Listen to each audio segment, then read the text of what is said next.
The world's population surpassed 8 billion a couple of years ago. Today it stands at 8.2 billion. My name is Sara Hertog, and I am part of a team of demographers that every 2 years revises the world population prospects to get an updated sense of the size of the world's population and how we expect it to grow and change over the coming decades.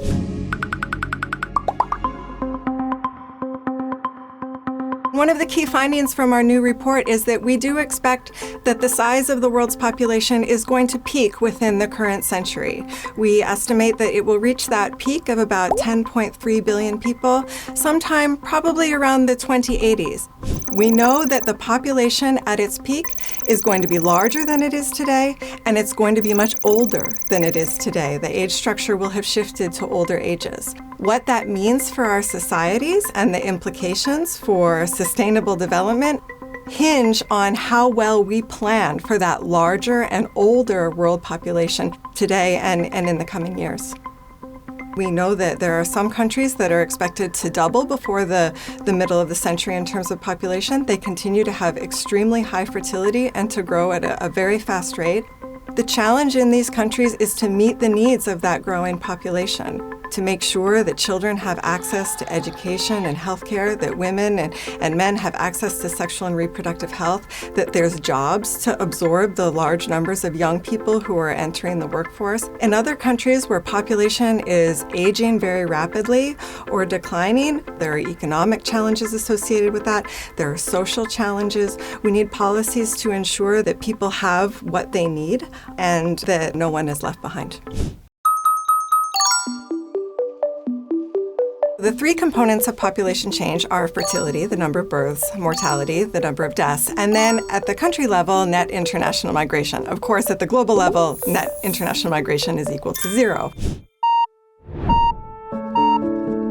The life expectancy at birth at the global level is about 73 years today, and that is an increase of more than 8 years since 1995. This is remarkable. This is one of the greatest achievements of humanity ever. We've seen just generally improvements in survival, reductions in mortality, and we expect that by the end of the century, the life expectancy could exceed 81 years.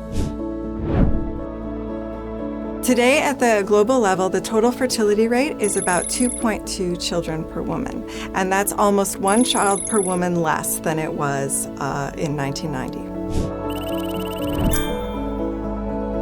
2.1 children per woman is the replacement rate, which is the level of total fertility in order for the population size to stabilize in the absence of any net international migration.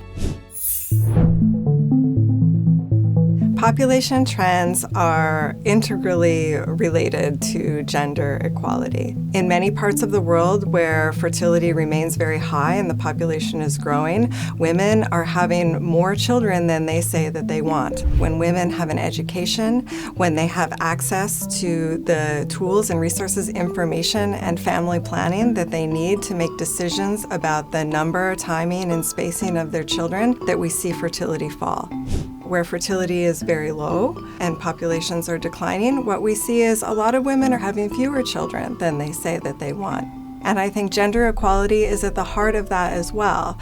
There are all kinds of constraints, things like work-life balance, the need to do care work for aging parents, the high cost of housing and education, inequality in the division of labor within the household. And so just as achieving gender equality is essential to ensuring that women in high fertility countries are able to have the families that they want, so too in low fertility countries. At the country level, migration can have quite a large impact, especially on the trajectory of the future population. It's not predictable in the same way that fertility and mortality are. It depends on demographic factors, it depends on the economic context, and it depends on the political situation. For a number of countries, those that are declining in population size, net migration may be a way to bolster the population size going forward. Since Since the middle of the last century, when the population was growing at its most rapid rate at more than 2% per year, there have been really dire warnings about the capacity of our planet to absorb growing numbers of people and meet their needs. In truth, some of the most dire warnings have not come to pass. Technologies have improved, and we've been able to provide food, shelter, water for growing numbers of population, more than we ever anticipated that we would need. It's really up to us and up to our governments and our policymakers to prepare us and begin planning now to meet the needs of a growing number of people while ensuring a sustainable future for our planet.